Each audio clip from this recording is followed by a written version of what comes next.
J'adore les bulles de savon. J'adore l'envol d'épis sur le verre du pré. J'adore les tourterelles sur la cheminée en face. J'adore le matin me réveiller. J'adore la lettre A. J'adore le fer forgé. J'adore les salons feutrés, la musique andalouse. J'adore le feu. J'adore les pois chiches. J'adore les spirales, j'adore les roses, j'adore les damiers, j'adore Sainte-Thérèse. J'adore respirer.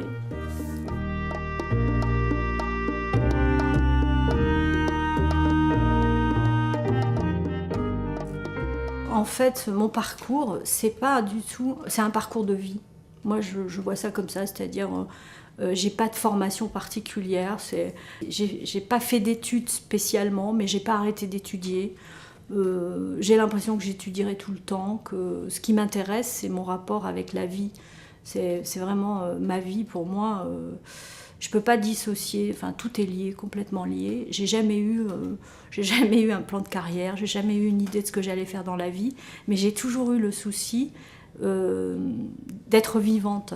Depuis que je suis petite, c'est peut-être ce qui me tient, c'est vraiment un rapport fondamental avec la vie, et je me suis toujours dit, tant que je serai vivante, je veux être le plus vivante possible.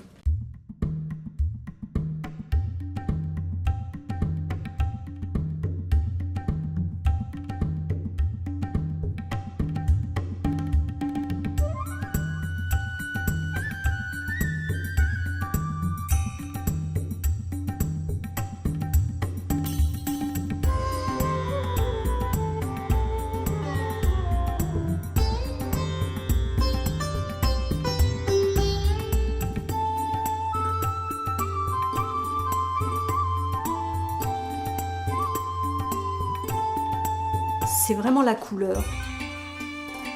Ce qui est central dans mon rapport à mon travail, c'est la couleur, en fait. C'est vraiment, je peux dire que c'est la seule chose qui m'intéresse, et tout n'est que support à mettre de la couleur ou à être en rapport à la couleur. Et ça, par contre, j'ai su tout de suite que ça serait au centre de ma vie. Je ne sais pas comment, j'avais pas du tout de plan, mais je travaillerais avec la couleur. Donc j'ai commencé à peindre, et puis j'ai jamais arrêté finalement, même si pendant des années c'était tout le temps là en arrière-plan. Disons que c'était pas au centre, c'est pas quelque chose que je mettais comme un travail et comme quelque chose de vraiment quotidien.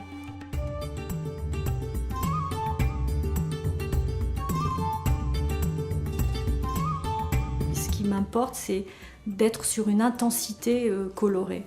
Vraiment travailler la couleur dans des intensités presque maximales, où ça vibre complètement.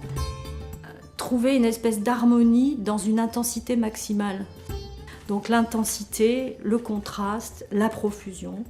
Parce que pour moi, par exemple, la notion du vide, c'est une notion que je ne comprends pas. Pour moi, le vide,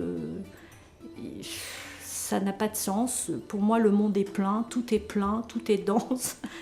Pour moi, la vie, elle est pleine, vibrante et dense. J'ai une nécessité de la bordure, de mettre un cadre. Par exemple, si je pars sur une toile ou sur un espace sans cadre, j'ai un mal fou, je suis perdue. Il y a quelque chose où j'ai plus d'espace. C'est comme si on m'enlevait l'espace. Et dès que je mets un cadre, c'est comme si d'un seul coup l'espace s'ouvrait. Et du coup, j'ai un espace infini. Et j'ai vraiment besoin d'un cadre et d'une bordure pour me sentir complètement libre et dans l'espace. C'est vraiment quelque chose qui s'impose. Alors la verticalité, c'est vrai, c'est quelque chose que alors pour moi, je le lie avec l'idée de me tenir droite. La verticalité, pour moi, c'est vraiment l'empilement vers le haut. Il y a vraiment un rapport avec l'élévation. Je pense aussi qu'une vie, ça... Enfin, à un moment donné, je disais qu'effectivement, ma vie, je la sentais comme des strates empilées les unes au-dessus des autres. Et comment faire pour que tout ça tienne debout et que ça ait de l'allure.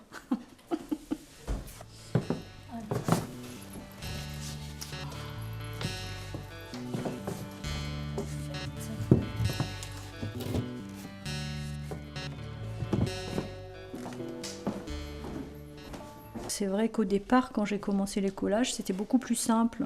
Je prenais juste des papiers de récupération et puis je les collais. Mais j'ai été très vite frustrée en fait, parce que j'arrivais jamais, comme la couleur a vite arrivé comme une question. Donc je me suis dit que pour avoir vraiment des couleurs et une gamme de couleurs, j'ai commencé à les peindre. Et puis finalement, j'ai pas arrêté. Je me suis aperçue que c'était quand même vraiment mieux. Comme ça, je pouvais faire... parce que comme ce qui me soucie vraiment, c'est l'intensité de la couleur, c'était jamais assez intense. Donc dans les papiers que je récupérais, c'était toujours des... Donc là, je me suis mis à peindre et puis à recoller, à resuperposer. Et c'est vrai que pour mes collages, souvent, les gens me demandent qu'est-ce que c'est, que ces paysages ou que ces cadres. Et souvent, je dis, c'est comme quelque chose qui est vu à travers une porte ou une fenêtre, mais on ne sait pas vraiment si on est dehors ou si on est dedans, de quel côté on regarde. Et c'est vrai que l'idée du passage, de la fenêtre, de l'intérieur, de l'extérieur, c'est des notions qui m'intéressent.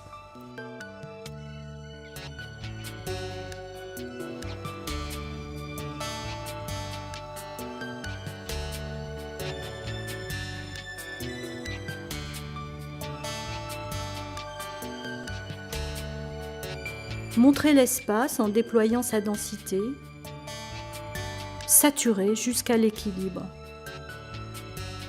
pacifier, danser avec le chaos, espace défini, clôturé, dans lequel s'ouvre une perspective, au cœur une architecture indéterminée. Élancement mystérieux. N'écoutez que le fond de l'image, regardez l'envers des formes, tendre l'oreille au bruissement des ombres imperceptibles et pourtant essentielles. Touchez la solitude au cœur de la profusion et dans son couronnement, la lumière libérée du dedans.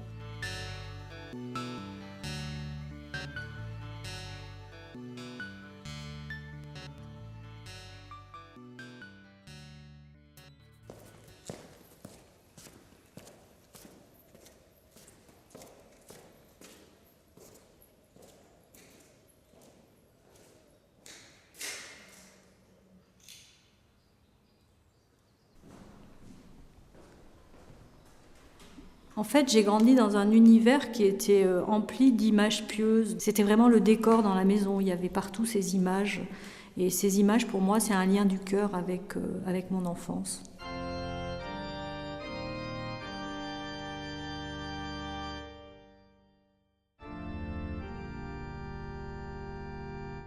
En fait, la façon dont j'ai travaillé pour cette église, c'est très simple. C'est qu'en fait, la contrainte de départ, c'est qu'il y avait ces deux vitraux du 19e, Saint-Hilaire à l'entrée, et dans le chœur, ce vitrail de l'Annonciation, donc avec l'archange Gabriel et la Vierge. Donc, c'est vrai que j'aime beaucoup ce vitrail. Et en fait, Saint-Hilaire est en rouge et bleu, et là, les deux personnages sont en rouge et bleu.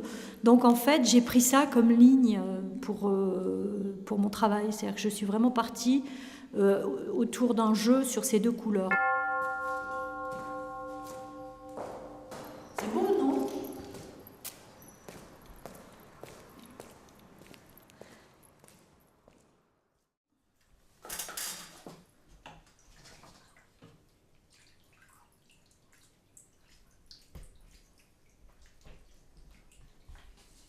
Il y a plein de choses que j'aime dans le travail de l'émail. Je peux dire c'est vraiment le feu, le rapport avec deux éléments.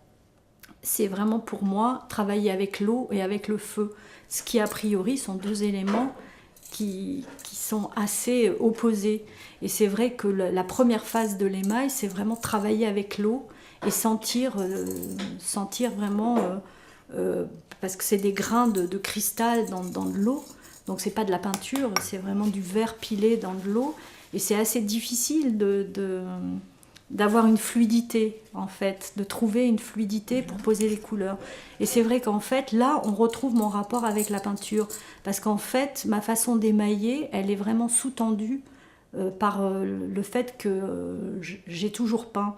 Ce qui fait que j'ai de façon assez inconsciente, j'ai cherché dans l'émail comment retrouver le même geste, c'est-à-dire un geste très libre de la peinture, qui n'est pas quand même ce qui est le plus courant enfin en tout cas dans la façon dont les gens rentrent en rapport avec l'émail.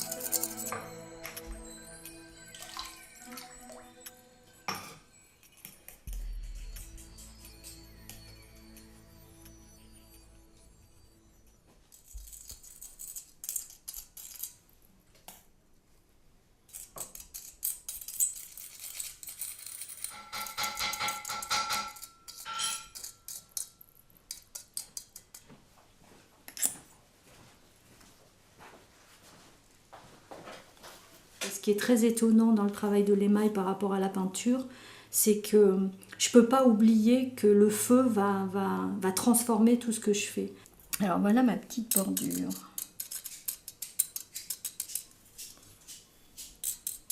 Oh, peut-être c'est absolument une erreur. Peut-être je ne devrais pas faire de bordure. Mais ça me fait du bien. S'il n'y a pas de bordure, c'est comme si c'était pas fini.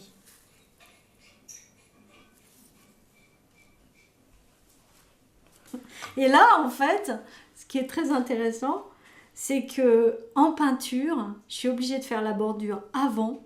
C'est-à-dire, si je ne fais pas ma bordure, je ne peux absolument pas commencer. Et en émail, c'est absolument le contraire. Et ça, je viens juste de m'en apercevoir. C'est-à-dire que je fais d'abord, je remplis et je fais une bordure. Mais par contre, ça me coûte beaucoup de pas, si je ne la fais pas. Je la fais à la fin. Là, je fais une petite bordure et là, c'est un vrai plaisir. Ma petite bordure noire souvent en plus.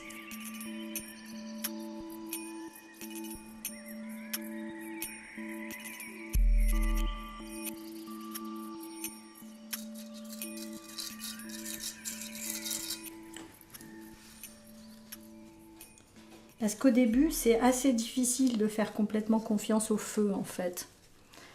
Au début, c'était plutôt une relation de crainte que j'avais avec le feu. C'est-à-dire que je tremblais dès que je mettais une pièce dans le four.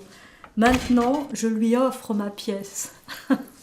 J'ai inversé la relation. Maintenant, j'arrive devant le feu et je lui dis « Tiens, fais ce que tu as à faire. Surprends-moi. » Mais bon, déconne pas non plus. Disons qu'il faut quand même que je sorte la pièce du four. Alors, ce que j'aime beaucoup aussi, c'est que c'est un rapport c'est comment dire, j'ai envie de dire, c'est un peu violent. C'est-à-dire que, contrairement aux céramistes, nous, on rentre la pièce dans le four à 800 degrés et on la laisse dans le four 3 minutes. C'est très précis, c'est-à-dire à 2 secondes près, je peux perdre ma pièce. Si je suis inattentive et si je la sors 2 secondes, des fois trop tard, ma pièce peut être brûlée. Donc à un moment donné, il faut que je lui dise « Merci, c'est assez. Rends-moi ma pièce. » Ce qui est fascinant aussi, c'est que ma pièce, quand elle est dans le four et qu'elle est incandescente, je vois plus rien, elle est orange. C'est une boule de feu en fait. La pièce, elle rentre en fusion, donc on voit plus rien. Et là, en 1/10 de seconde, il faut sentir si c'est ok ou pas au niveau de la cuisson. Donc il y a vraiment quelque chose qui a... C'est vif, voilà. C'est un travail qui est vif. Il faut être vif.